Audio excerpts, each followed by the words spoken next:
Oh, these are the rubbish. These are the worst. These are the worst ones. Hello, people. Hello. Hello. Excuse me while I figure out my life. All right. Oh dear. Oh dear. It's not like that, is it? Oh, it's not bad. It's not bad or anything like that. It's just kind of like just been a bit of a long day. Right. You're Okay. You're like, right. I've got to switch out of work mode. I need to fun mode. That's good. You're working though, Toast. Yeah. It is. It is because it could be worse. It has been worse. So It is good that I'm working. Right. Put those in. Put those on.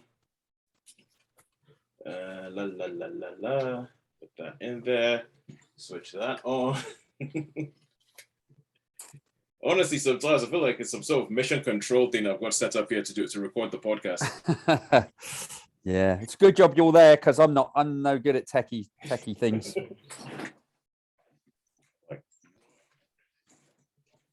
3 to 1. Radar 1 to base. Right. Or something such like that. Right. Sharon. Yes. All right, cool. Just wanted to have you got a headset on today? I'm still struggling to find the decent headphones that work. How's my setup? I can't hear you through my headphones, but it's saying that they're plugged in and working. So I'm not sure what's going on really. So what are you hearing us through? Because of the laptop. Through the laptop. So you're hearing us through the laptop. I think you're okay. You're on Zoom. I think I might know what the problem is. So you know on the bottom left of your screen where there's a microphone symbol. Yeah. There's an upward arrow on it. Click on the upward arrow. Yeah. And it should tell you something like sound output. Yes. Or select a speaker. What speaker is selected? It says here, Zoom meeting is using your microphone. So did you click on the arrow beside the microphone? I don't have an arrow beside the microphone. You just have the microphone. I just have the microphone. And when you click on it, it just says Zoom meeting is using a microphone. Yeah. Okay, then never mind. it might just be a laptop specific thing. And You okay? Good. Oh, did you see that? It just took a picture of me. The camera just took a picture of me. Flash. Oh. Yeah, there was actually a flash. Right, let's get rid of this background. I can change. I have got the microphone and menu up. I'm just having a quick look. It says here you can change it. He saves every one of us. It says microphone access for this device is on. I can turn it off and use will that default to my headphones? I do not know. I really do. I do not know, and I do not want to. I don't want to risk it right now. Okay, I don't want to waste time doing that. If we can just yeah, because I figure like we do it, and the next thing you know, we're like, all right, that's half an hour wasted while we're trying to fix something. It wasn't necessarily broken. So Shaun. Yes. So Shaun, you have shown up with a background picture.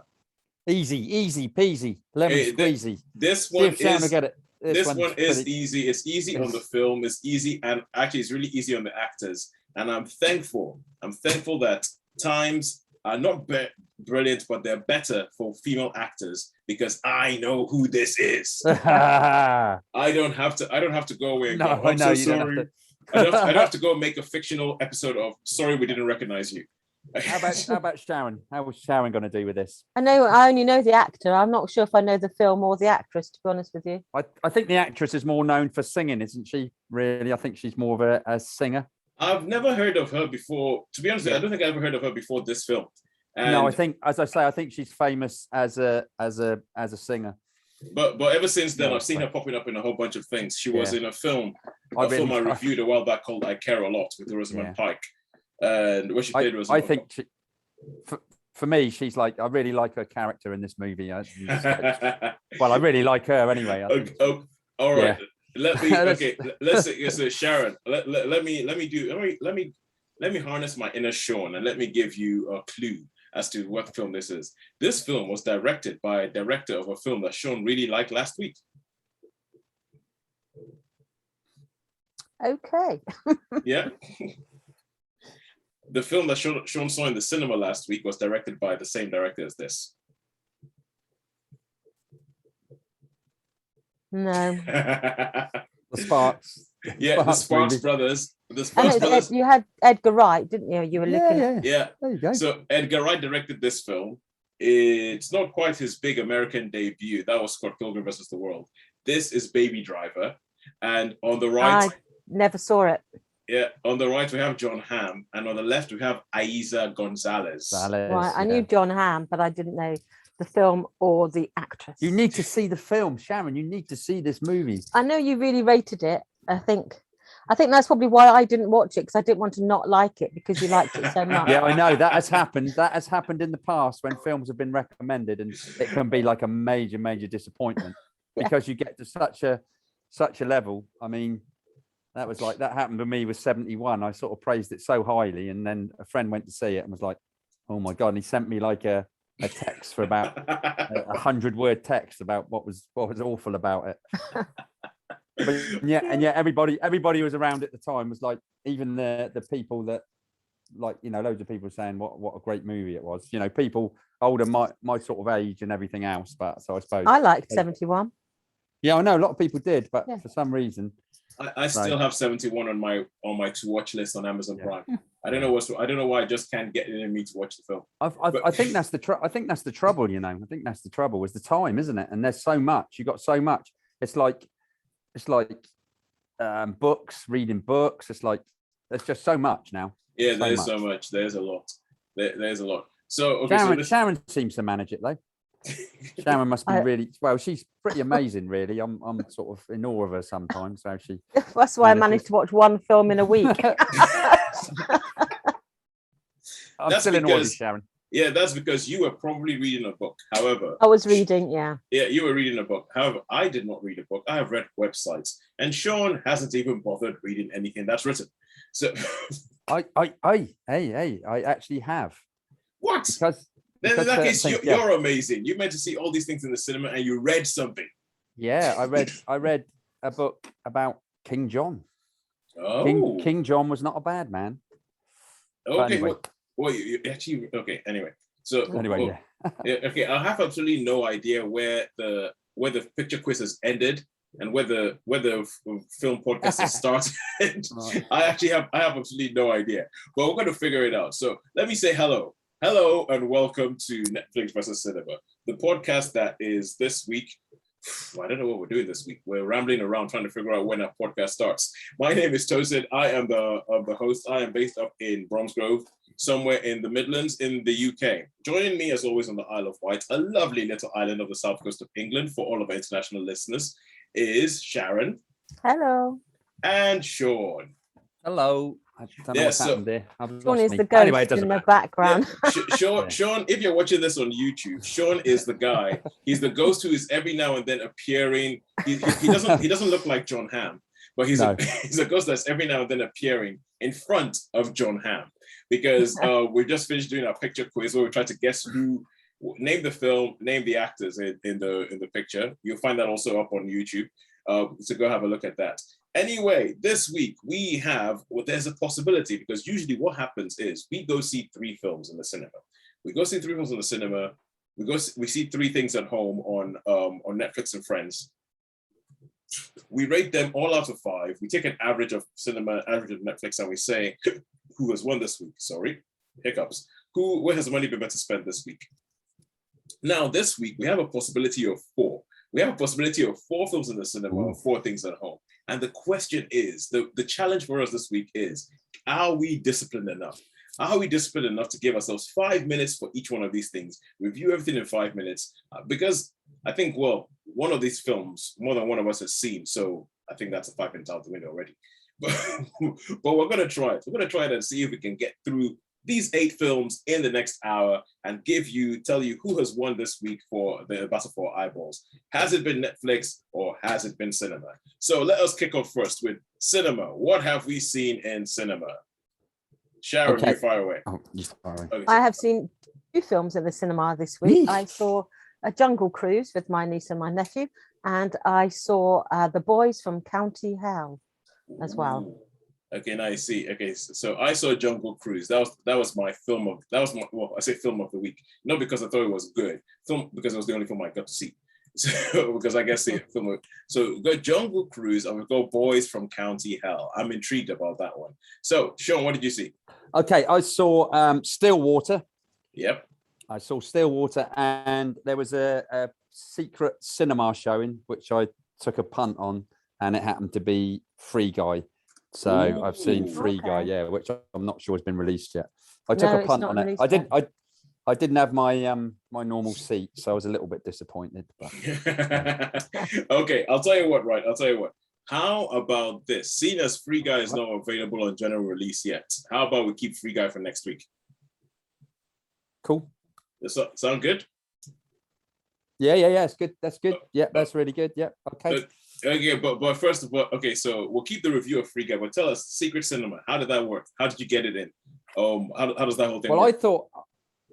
I was looking, and funny enough, I was deciding between, I was looking on thing, and I was going to say The Boys from the film that Sharon saw, and also there was one called like an online one, like I can't remember what it was called. So I was looking to watch something else, and then I just happened to see secret showing. I thought it was for the unlimited cards, but it wasn't. It was for general public secret showing. So I thought, right. And that was at 7:30, whereas the other ones were later. So I thought, I'll do the 7:30 one. I nearly called you, Sharon, but I thought it was a bit late, and I thought it would have been a bit mean to call you about 7:10.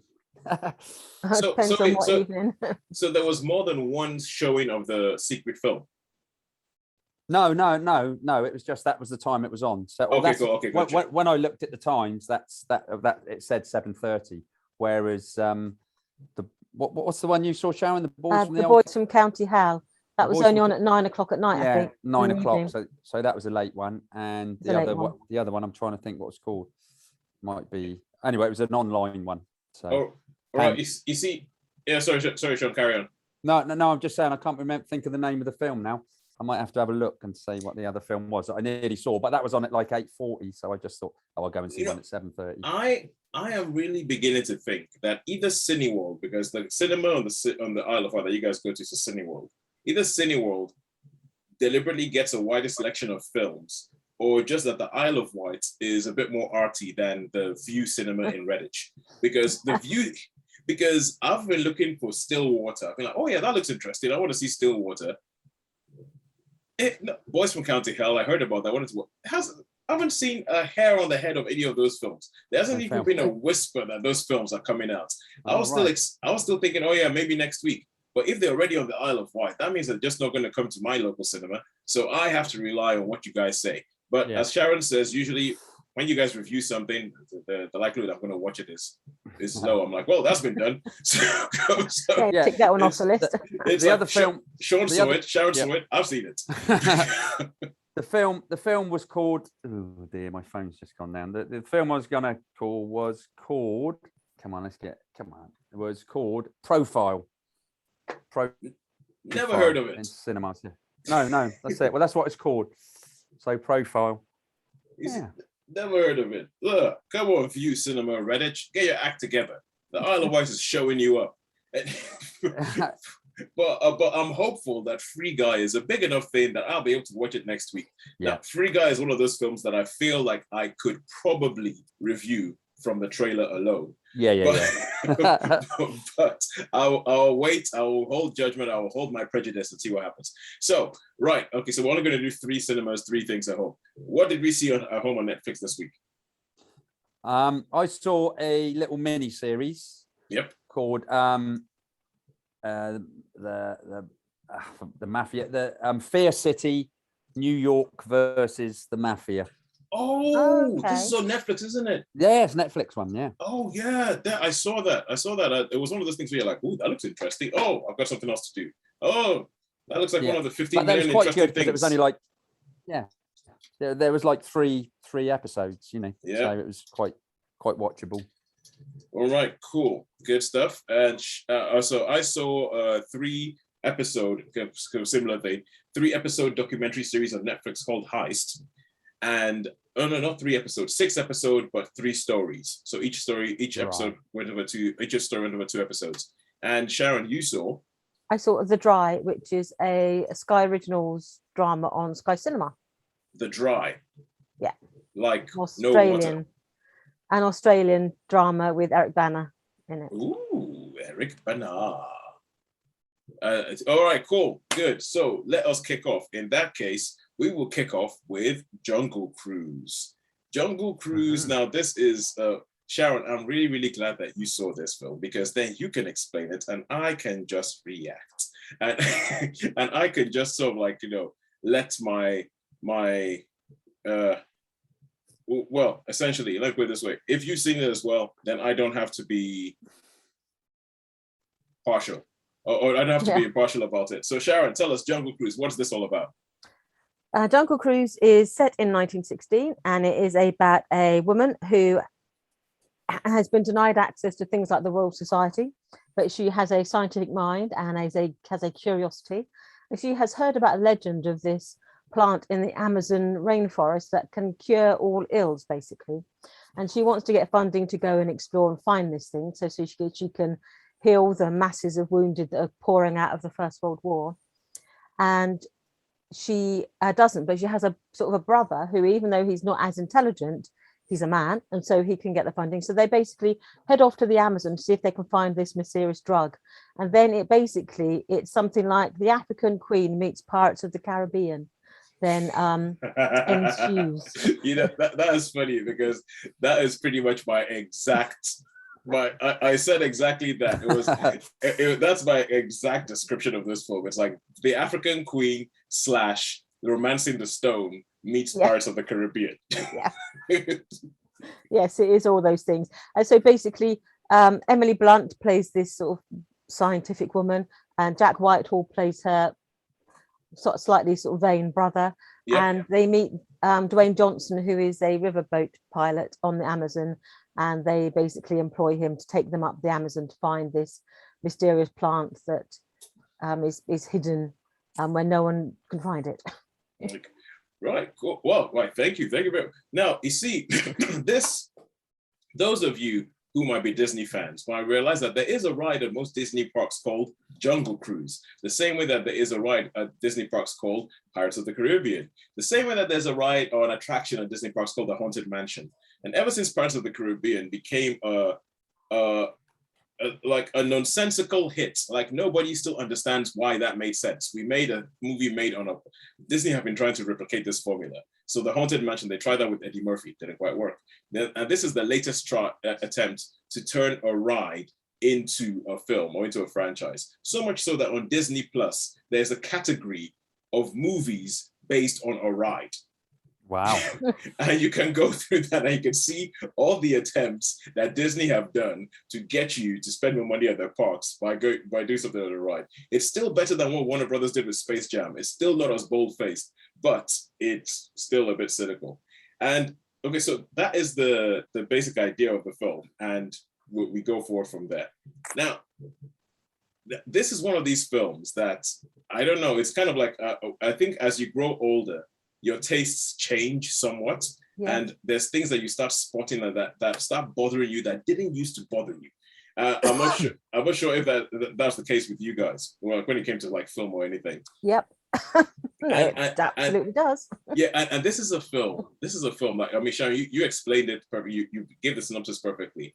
It's a film that I was looking at, and I couldn't, once I saw when it was set, and I was like, we're going to go to the Amazon, and I immediately had problems. I had problems with this film. Yes. Immediately, I had problems with this film, because there is this whole thing where essentially you have it's just so colonial. That's the thing. It's just so colonial. There's a whole bunch of white English people going to the Amazon to go get something from the Amazon for the benefit of a whole bunch of white English people and all the people who were originally there and all the people who were originally there on the land, who've looked after the land, who have nurtured this flower, nurtured all these legends, are a footnote in this film because the white people have something to do. And this might be me thinking way too deeply about a Disney film that is based on a ride.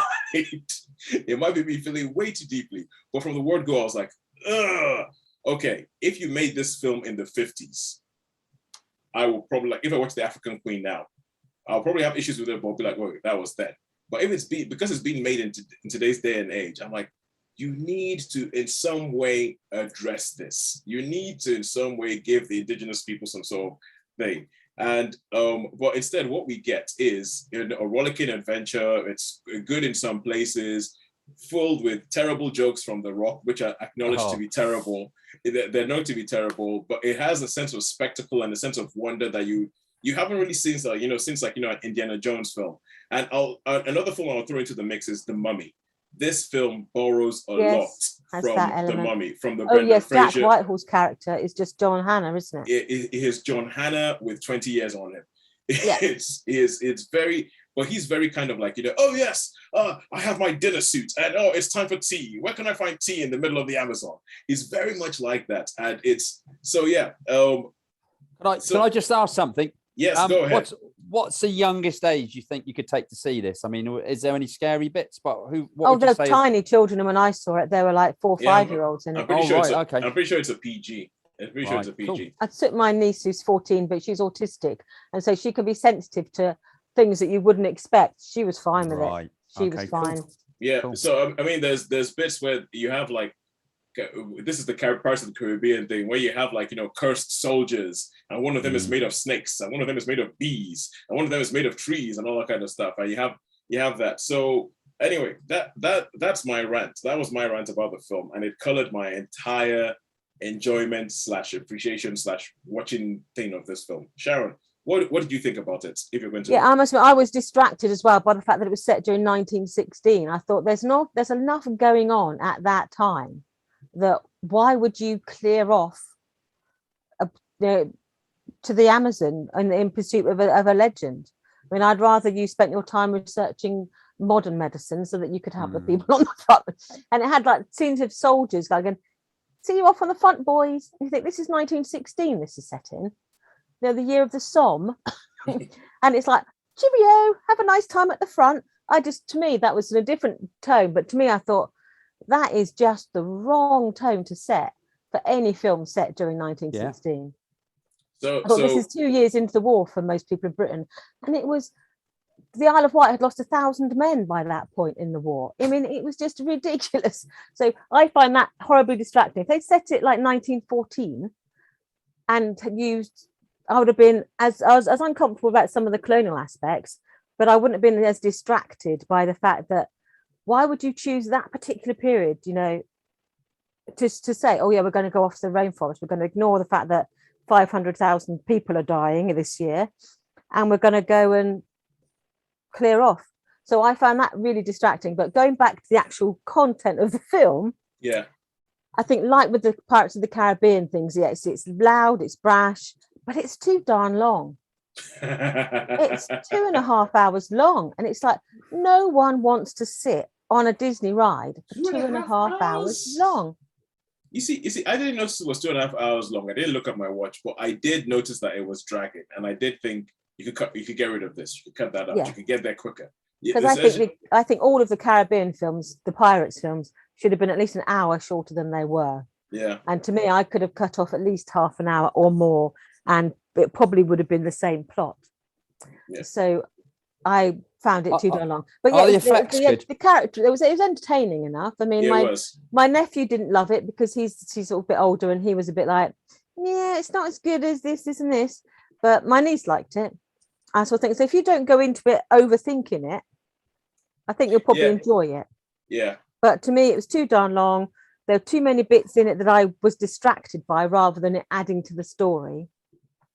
And some of the things at the end when they were presenting their findings and some of the scenes, I just found it a little bit to me, it just didn't work Yeah. in terms of that society and what was happening in that society at that time. And again, when you were saying about the depiction of like indigenous peoples, they used every stereotype in the book, I think. Yeah. I think someone had drawn a picture. This is what you think someone from the rainforest looks Yeah. like. Yeah. And then they just threw it all in there. That is the thing where I start thinking, I've never been on Jungle Cruise the ride or anything like that, but essentially it is very much a sort of white man's view of the way the rest of the world is. And also there's this whole thing about the rest of the world is our playground for us to do. Anyway, I'm getting I'm getting deep into this thing again. Yeah. But I think tone deaf and I mean all that, but if you can put that to the side, because I understand that not everybody's going to watch this film, I'm going to say, and see crimes of yesteryear. Not everyone's going to see that. I would give it a 3 out of 5. But I would give it a 3. And I would think, again, if you weren't as interested in that period of history, you may not have seen the date and gone, whoa, that's an interesting period to set that film in. It might have been less, I might have been less distracted by it. But the fact that they chose that year, I just thought, nah, that is just the wrong year to pick to dress your entertainment on. Yeah. Well, but then again, yeah, I could go on, as you can imagine, but I will stop. Yeah, so because we have other things to talk about. Yeah. And, so yeah, I would give it a 3 too. I would say it's a 3.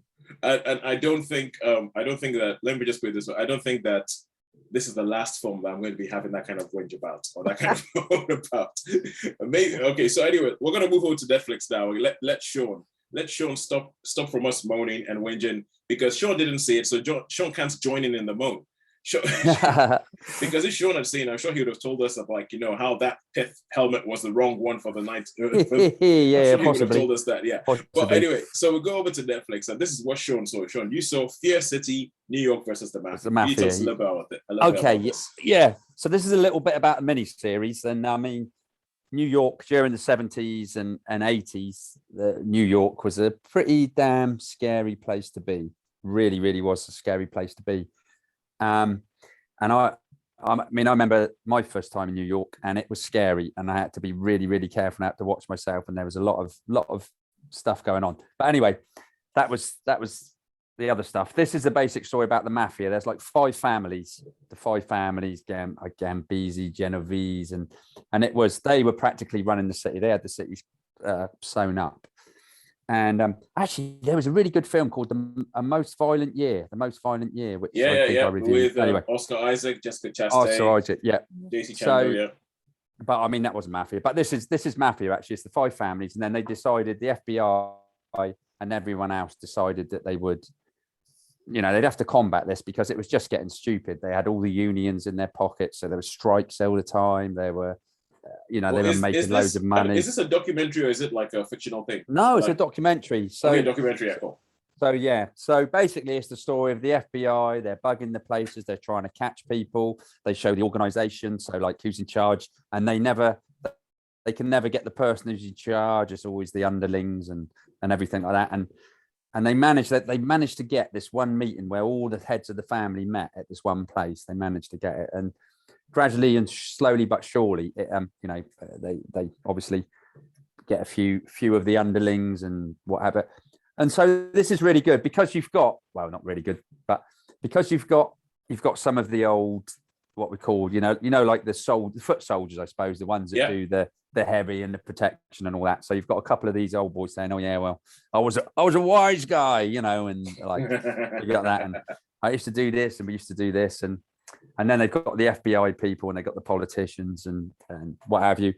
And it's all intersped with old film footage and lots of photographs of all the different characters, all the different people involved, all the surveillance shots, everything. And but yeah, so it's basically the story, and it was quite good. I quite like, because I like that era. It's like an era that I can relate to, I guess. So the first episode was really good. That was sort of setting it all up.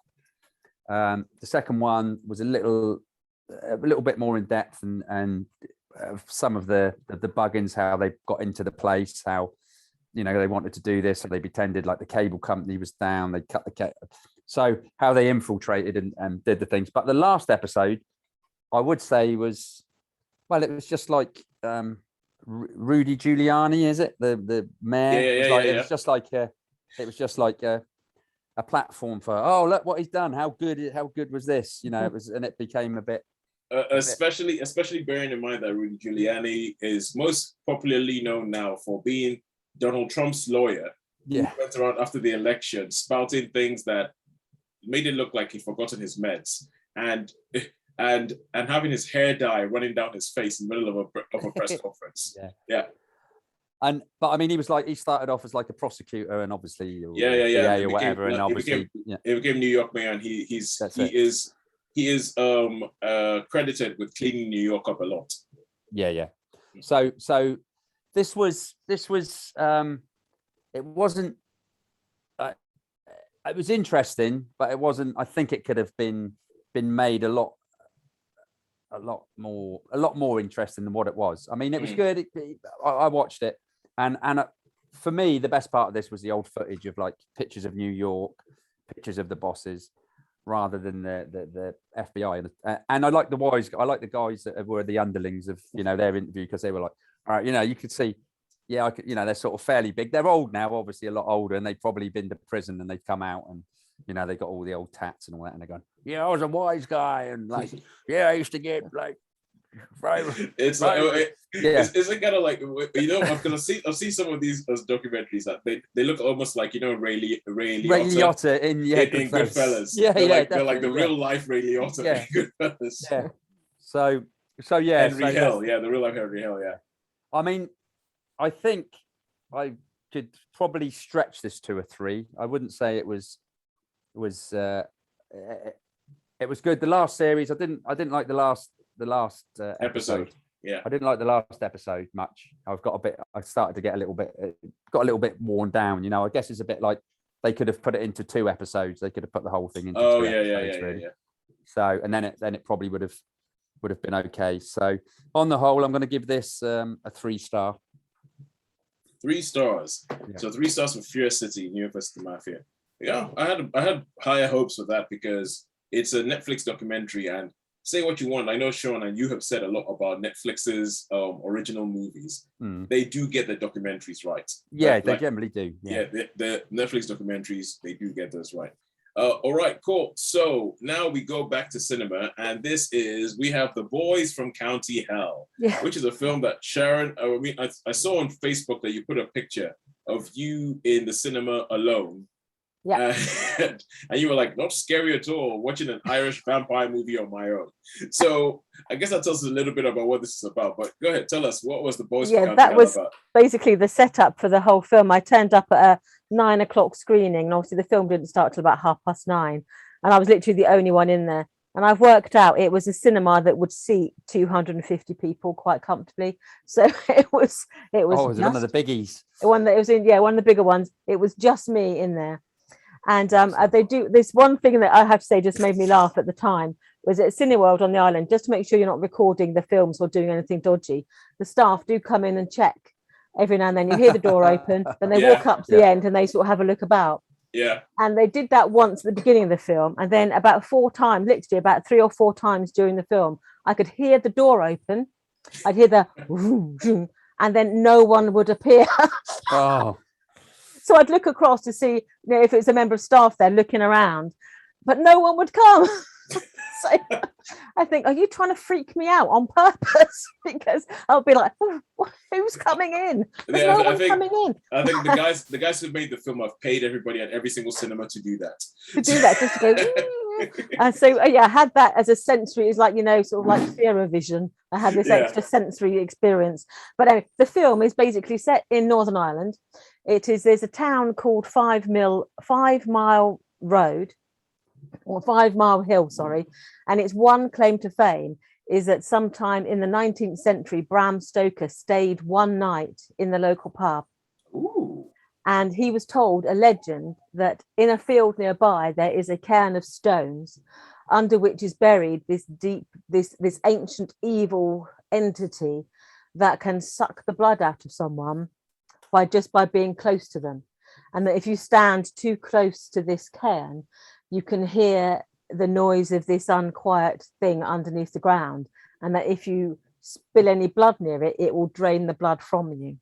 So, and this cairn is about to be demolished because they're making way for a new bypass around, to instead of going up and over the hill, to go round the hill and through this field. So this team of construction people are going in there to clear the field and to clear the lane ready for the bypass to go through. And this cairn is knocked down, and then unquiet things start stirring. And then we have a lot of a screaming, running, and bloodshed then follows. All right, cool. So what did you think about it? Extra sensory additions notwithstanding. Yeah, I thought it was actually quite a good film. I found it quite entertaining. They had lots of humour in it, and a typical Irish way. So there's one scene I thought was particularly, to me, I used to tell my humour, I found this particularly funny, was you have like this Northern Irish guy who's like a builder, who's like a bit of a, and one of his friends has experienced this sort of devastating loss, which I won't tell you about, and he's sort of sobbing on a chair, and everyone is going like, go on. And he sort of approaches him like with this stiff hand. He's like, you're all right, pal. You're all right, pal. And he just like whacks him on the back. It's like, well, yeah, but he can't bring himself to hug him or anything. And to me, it just, they got the spirit of that, like those sort of Northern Irish people spot on. Yeah. If you're going to throw a vampire into this sort of Northern Ireland community, yeah, they got the humour right, and they would either reacted the way all the Irish people I've met. I think, yeah, that is the way I think they would react if you suddenly said there's a vampire loose. This is what they would do. There's a few stereotypes about the whole typical sort of drunken Irishman, and everyone lives down the pub. But I thought they handled it well with a knowing look. They know their own culture, and it was made, in that setting from someone who's obviously from that community. It had some interesting nods to horror films. I recognized nods from American Werewolf in London, and there's one scene in particular where it's like he's even wearing a blue coat. It's like, this is American Werewolf in London. There was a scene I thought was Wicker Man. There's another one I thought was from Out of Salem's Lot. There were nods to, I think the man who made this film probably grew up watching films from the 70s and the 80s. Yeah. There were nods and references, and if you knew horror film better than I did, you would probably spot an awful lot of references in there, or Easter eggs to horror films. So I thought it was entertaining. I thought it was funny. I thought it was creepy.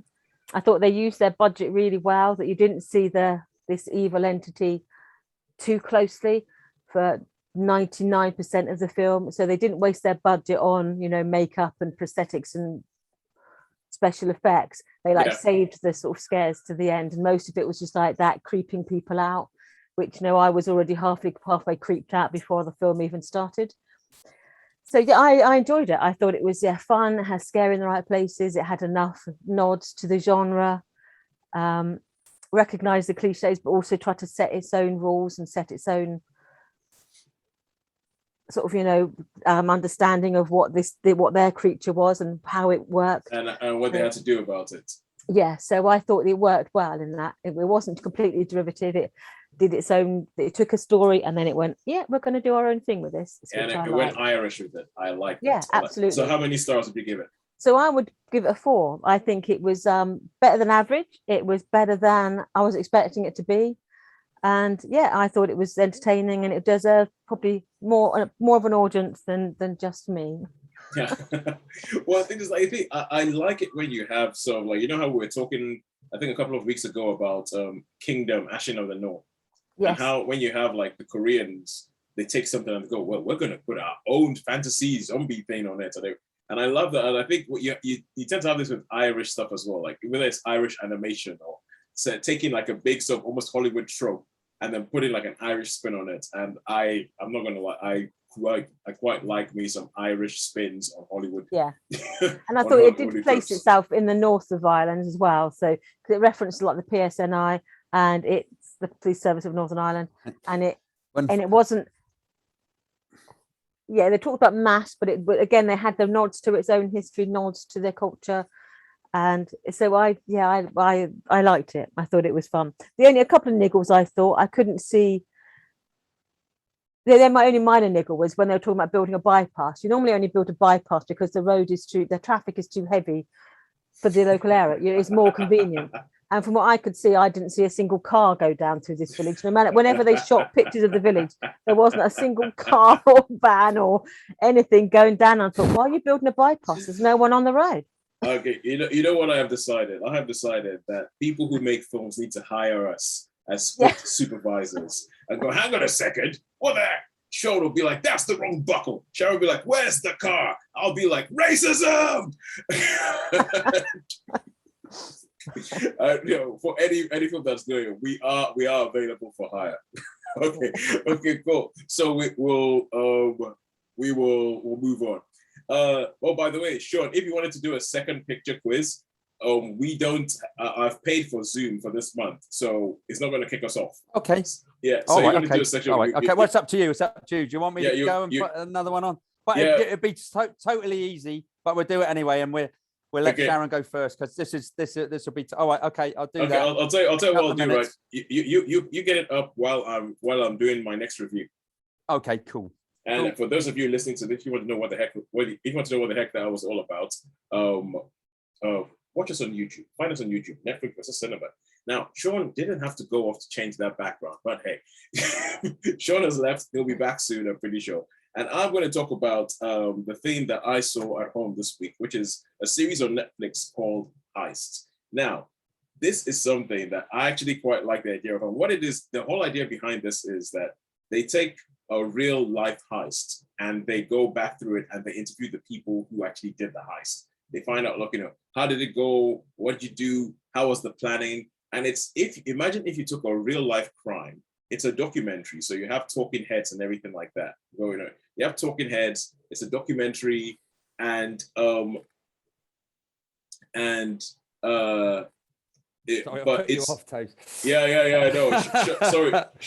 just came back into the room. Well, I'm talking about Heist, Shaun, which is on Netflix, and it's essentially like it's a documentary, but it's stories about real life heists. But imagine if you took a real life heist and you gave it like almost an Ocean's 11 kind of treatment. So the storytelling in this is very, very good. All the interviews are directly to camera, and it covers 3 heists. Number one, where about $3 million got stolen in Las Vegas by a woman and an older lover who had her in some sort of voodoo sex magic. Yes, I did actually just say that. And the second one was done in Miami. It was done in Miami by a whole bunch of Cuban Americans who stole a whole bunch of money from a money counting place that had like zero security. It's absolutely, and the funny thing is like, the good thing about this series is that when they say about, truth being stranger than fiction, you're kind of like, seriously? If you had put that in a film, nobody would believe it. People would think that this is way too far-fetched, but this actually happened. And this is the way in which it happened. And then the third one is, it's all about the theft of some bourbon that in Kentucky. It's about the theft of bourbon in Kentucky. It was called Pappy Van Winkle bourbon.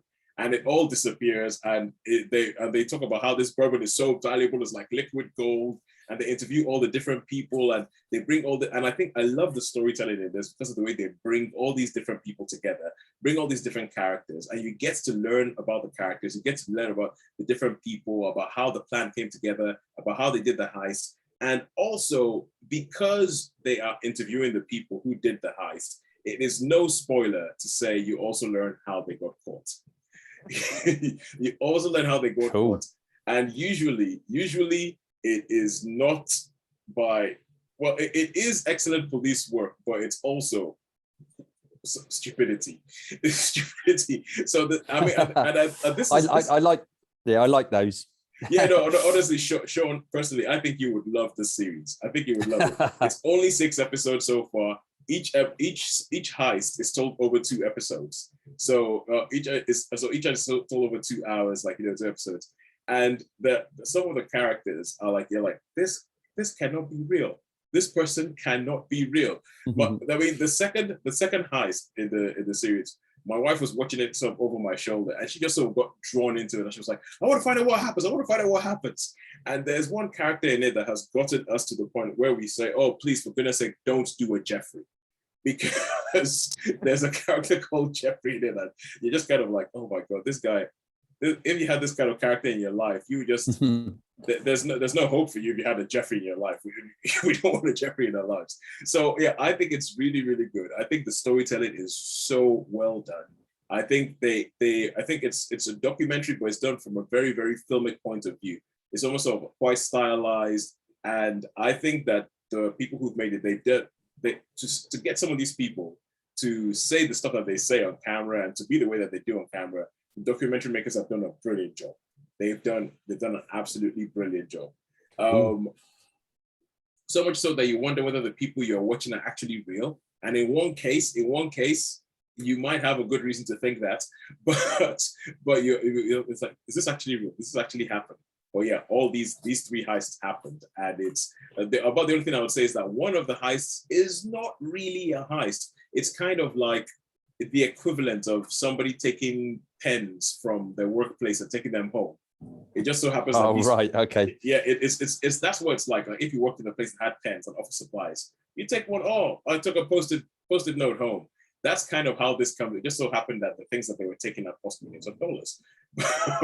But the guys who got caught were like, well, everyone was doing it. And that one actually has a particular twist at the end that is so like cinematic. You're like, I cannot believe this actually happened. So yeah, Heist, I would give it a 4 out of 5. And I would recommend that you go see it. So Shaun, I reckon that you really like it. Cool. All right, so this week, even though we do not have a break in the middle of the show, Shaun has come back with another picture in the background. Toes, yeah. Well, yes. you've got. We give this one to Sharon a shot to see. Yeah, because I mean, I don't know. Yeah, if we're doing points, you might as well just give me the points now. Yeah, definitely. So, but bearing in mind what we spoke about the one before. Yeah, and I think it's even been mentioned. I actually mentioned the title of this film. The title of the film. I mentioned the title of this film earlier in this podcast. Well, I can assume it's an Edgar Wright film then. Yeah. Correct. It is an Edgar Wright film. But I haven't seen it, and I think no, I don't know. I don't know the film. It's probably the one you mentioned that I've forgotten already. What actor are you about to say? I thought maybe was it Julia Stiles, but with the blue hair, but no, I'm not sure. So I would, as a pass from me on this one. Okay, cool. So we can see this is Edgar Wright's first non-English film. Yeah. And this on the right, we have Mary Elizabeth Winstead or Winstead. I'm not sure how you pronounce it. I'm not sure how you pronounce that. Winstead. I think it must be Winstead. Mary Elizabeth Winstead. On the left, you have Jason Schwartzman. And the person whose face I'm going to show off here and say the person whose face you cannot see is Michael Cera. Yeah, that's Michael Cera. This is Scott Pilgrim versus the World. Yeah. I really like this movie actually. I really like this. Michael Cera plays Scott Pilgrim. Mary Elizabeth Winstead plays Ramona Flowers. And I do not remember Jason Schwartzman's character's name. I can't remember his character's name. Yeah. I know him from the it's gone out of my head. Anderson. Well, is it? What's his name? Well, he plays with Wes Anderson. Wes Anderson. Yeah. I know him from Wes Anderson films, but that's better. Yeah. That's probably what some of the biggest things that he does, or the most iconic things that he does. Yeah. So Scott Pilgrim versus the World, because now this is a film that I thought I would absolutely love because it's pretty much a video game. Yeah. This film it's incredibly infused with video game folklore and video game aesthetic. Exactly. Coins going, like energy bars draining when someone's taking a pee, all that kind of stuff. And I thought I would absolutely love it. I remember the first time I saw it, I heard so much about it, and I thought it must have gotten overhyped in my head because I watched it. Yeah. No. You weren't so enamored by it, no? I was not that enamored by it. I was like, okay, it has a lot of the things I should like, but I'm not sure I like the film. I've watched it again since. Can you remember the name of Chris Evans' character? Chris Evans is brilliant. I can't remember, but he's brilliant in this. He plays like this sort of action movie star who it could be like you could see him as almost like essentially he's kind of like a piss take of the kind of roles they wanted Chris Evans to play. It's like kind of like a piss take of Vin Diesel. And there's a scene where they show a whole bunch of posters and all the posters that they show of his films are actual parodies of films that exist. Of the parodies of films that exist, like Triple X and all that. Oh, he's called Lucas something. Lucas somebody, yeah, I can't remember. Yeah, he's called Lucas somebody. But also the people who they have to play, because the whole idea is that Scott Pilgrim's trying to go on Ramona Flowers, and she has 7 evil exes, and he has to fight all of them to prove himself worthy of being with her. And it's kind of like, and the people who they get to play all the 7 evil exes and the way that they fight and everything, it's very inventive. It's an extremely inventive film, which I think I liked better on the second viewing when all the hype had died down. But there's a lot of people who went on to become bigger stars that just show up in this film for 5 minutes, like Aubrey Plaza is in it. I mean, it's just it's just crazy, And it's very similar with the film that I'll review next week. So there's sort of this. We have Free Guy. I wondered about that. But we'll speak about that next week. So let's say I gave Heist 4. Right, and so now we shall go back to the show. And now we go to cinema and we go for a final film in cinema. And this is Stillwater. Stillwater, yeah. A film that has been known because people saw the poster for it and keep confusing Matt Damon on the poster with Leonardo DiCaprio. Because of the goatee and the baseball hat. But Shaun, tell us, what is Stillwater all about? Okay, basically it's this this Oklahoma oil rig person that works on oil rigs, and is sort of estranged daughter. It comes in at their daughter again, doesn't it? His daughter, who's sort of estranged, she's in prison for a murder. So he goes over to visit his so that she's in prison for murdering in France. In France, yeah. So in Marseille, in France. So basically, he goes over to visit. The money he's got. I'm assuming it would be it's the grandmother of the daughter. I'm assuming would probably be his mother-in-law that sort of gives them the money so he can go over. And he goes over and he visits, and he goes in there, and then she says, "Oh, I'm innocent. This is," and she sort of writes a note. And he says, "Oh, I take it to the lawyer." Well, the lawyer's not interested, and so he decides that he tells his daughter, "Oh, what do you know?" And he decides that he's going to try and find this person that supposedly had killed the girlfriend of his daughter. I'm getting confused now. Anyway, basically, so he goes to prison, and he's there, and he happens to meet a French lady, and she's got a daughter, and he says, "Oh, I need someone to help me translate because I'm going to go and see these people that were at this party." And he catches the eye of the person his daughter's spoken about. So that gets him in a little bit of trouble because he's a typical Oklahoma American redneck person that's trying to, because the lawyers aren't interested, he's trying to crack the case on his own. So he gets a job as like a construction worker and lives in this basement, and he decides to take the law into his own hands, should we say. I won't say any more than that because that's a bit of spoilers. But the film itself, this is, I think it's a Matt Damon masterpiece. This is the best I have ever seen Matt Damon act. He was totally convincing as an American redneck.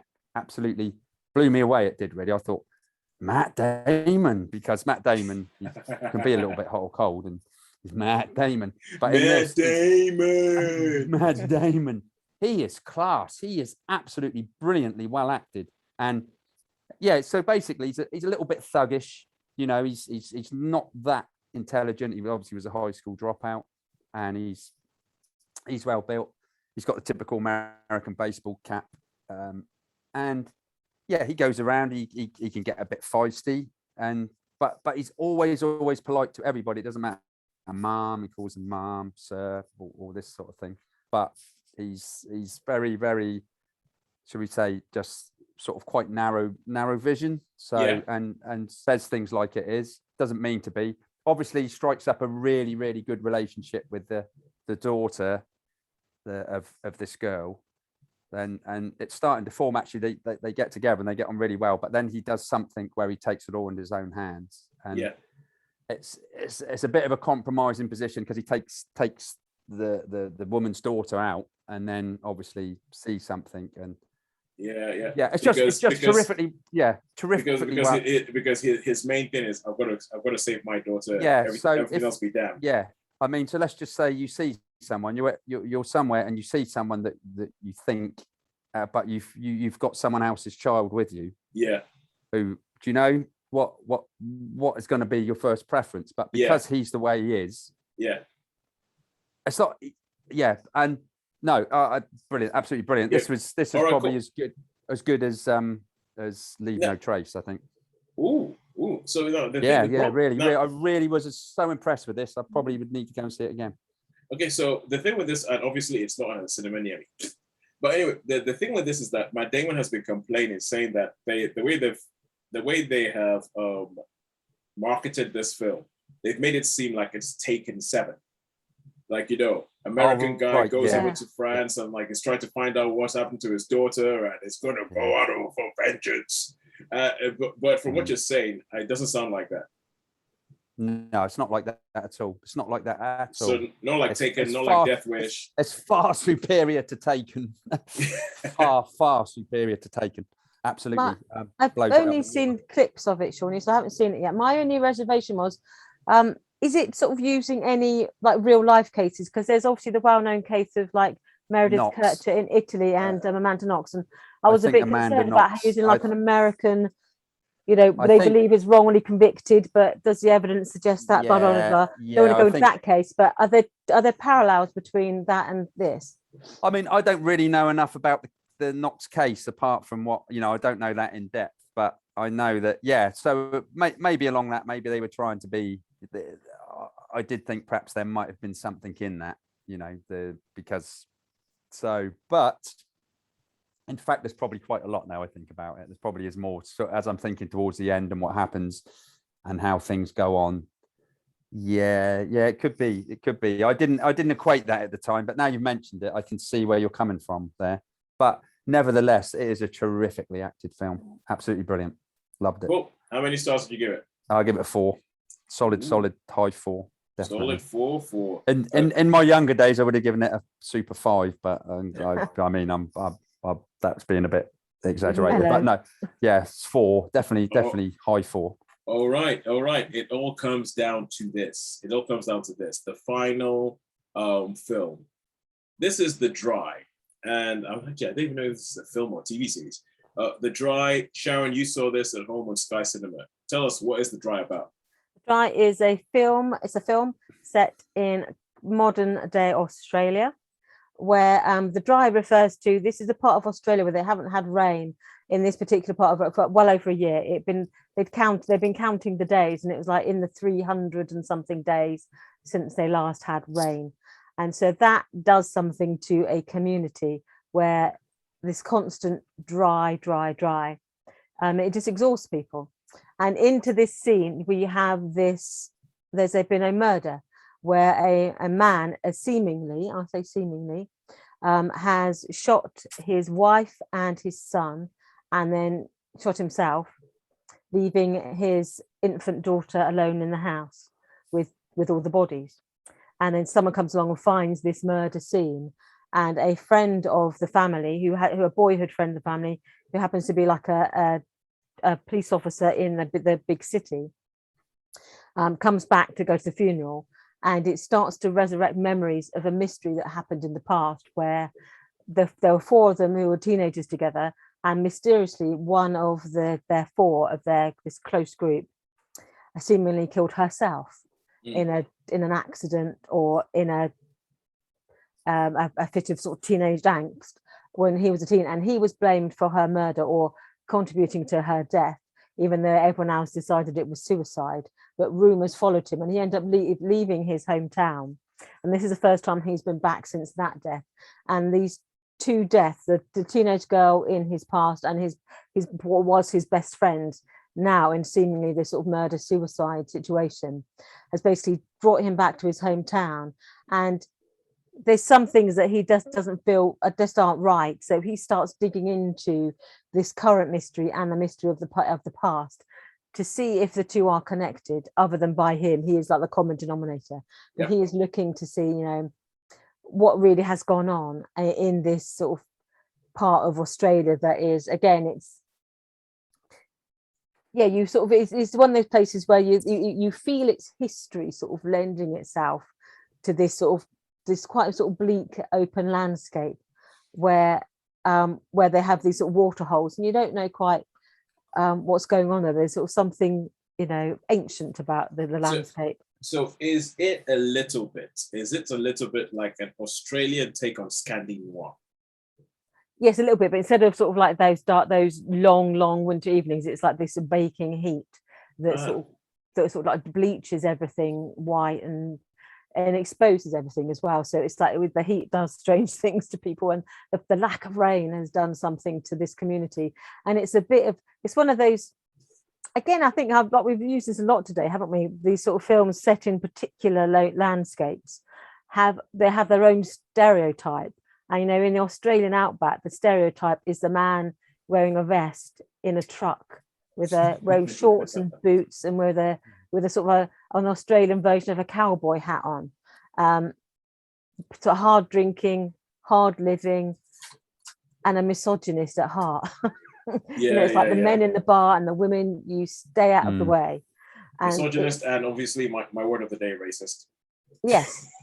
There's no, I'm trying to think if there are any references into this to sort of the indigenous peoples of Australia, but there aren't, which is unusual for an Australian film, but not if that's not the story they're telling, So the story is about, this sort of one man who is linked by these two tragedies and trying to solve it. And it's played by Eric Bana. And there's a few other character actors that you'd recognize in it, but no names that you'd go, oh yeah, they're in it. So yes, it was an interesting film. Does Hugo film. Weaving show up as a police officer? No, Okay. not this time. Okay, cool. Because apparently Sam Neill once sent Hugo Weaving a message saying, Hugo, you need to stop playing police officers. You keep showing up as police officer and all these things. But anyway, carry on. Yes, so it was it was like an Australian burning hot Scandi noir. So there must be a term for that. We'll coin a term for that, for this, I don't know, oceanic noir or something. Aussie noir. Yeah. I got a feeling I actually started to watch this. It is based on a book, a best-selling book as well. Yeah, I think I started to watch this actually. Now you say it, Eric Bana, and something happened, and I ended up not watching it. So that doesn't bode well. So I can't tell you anything about the ending because it will give it away, basically. But he does successfully solve the mysteries, both of them, and I won't tell you if they're connected or not. All right. But he does get to the bottom of it. So it's just as a who done it and why done it. And how many stars? I think I'd give it a 3. I think it was good. It was well made. It was all competently done. But they didn't pop for me. But it was entertaining. It was good. I watched it with my brother, and we both were speculating all the way through, thinking, "Oh, I think they did it, and I think they did it for this reason." And we both had different theories for who actually did what in both sort of these sort of crime sort of stories, back and forth. And we were going, "Oh, I think they did it because look at that." And we found basically motive, opportunity, and all the rest of it for everyone in the film. So yeah, it was entertaining, but that was well constructed then in that case. It was well constructed, yeah. So I would definitely give it a solid 3, and even a high 3. But yeah, not quite pop, not quite that spark to give it a 4. Right, and so we have a 3 for The Dry. Now, I might have bite my tongue just before we actually got to the final round. I might have, because up 2/3 of the way through this, it was a dead heat. It was a dead heat. Before this final round of movies, it was an absolute dead heat, where we had both cinema and Netflix had a 3 and a 4 each. And it all came down to the final round. I was going to say that, but I did not want to influence either review one way or another. So how do you guys think it went this week? I think cinema pipped it. Just pipped it, yeah. By one cinema just pipped star. Yeah, you are correct. If we look at that, if we just look at it that way, combined, how many stars they got? So there's 11 stars for cinema and there's 10 stars for 10 stars for Netflix. I'm like, So it's close. It's close.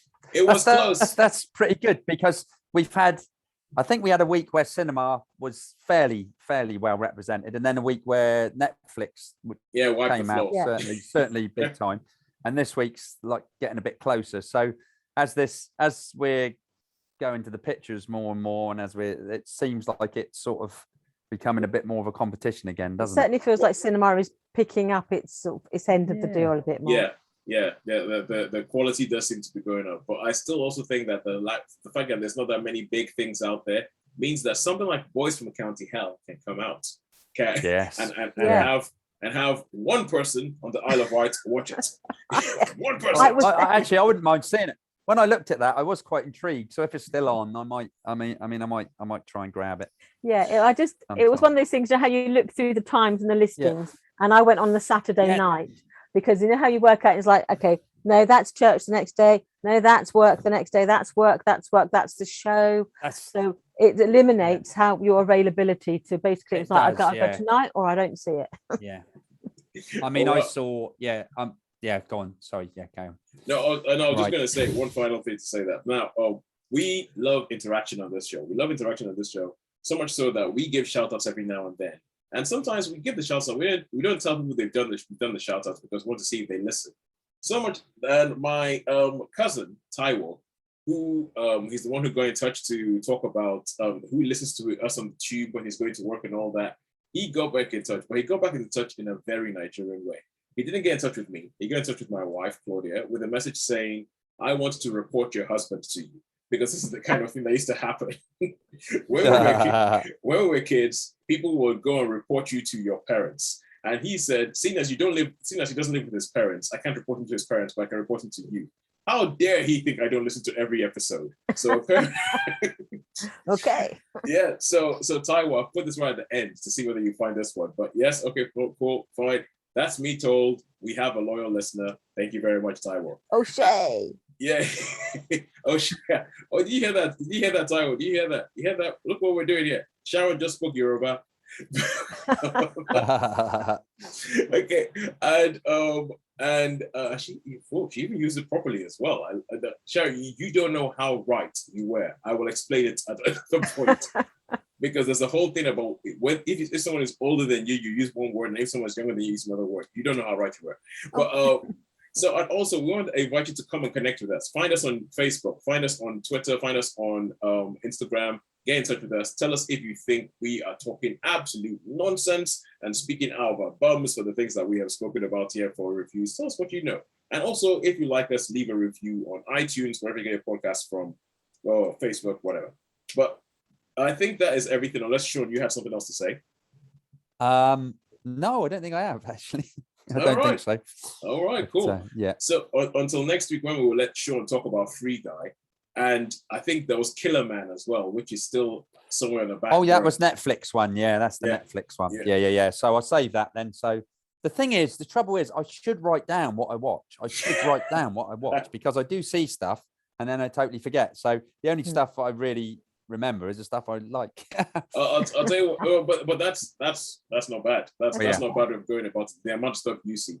But also I'll tell you what, the viewing history, when I figured out how to find my viewing history on Netflix, it was very, very very helpful. Because I was like, what did I see?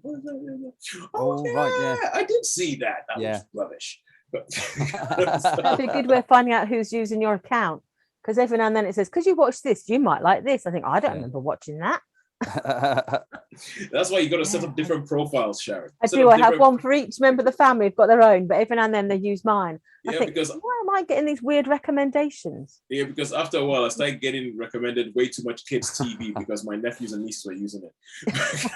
I was like, "There is your account. Stay off mine." But all right, until next week, where we shall go watch Free Guy, go do something, come back, review some films in cinema and at home. It is a goodbye from me. It's a goodbye from me. And it's a goodbye from me. We will see you guys next week. Thank you for listening. Right, that is it. Yay. So we shall see you later. Yes, you want to be close to 7, and it is. Well, it's just gone 7, but it's not just too gone far 7. over. That's brilliant. That's cool.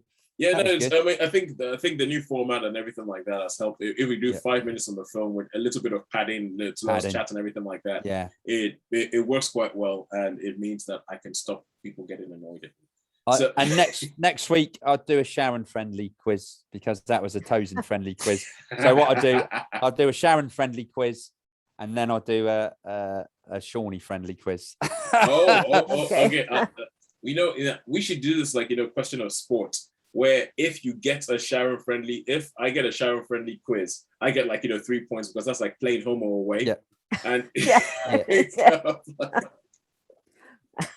we should do that.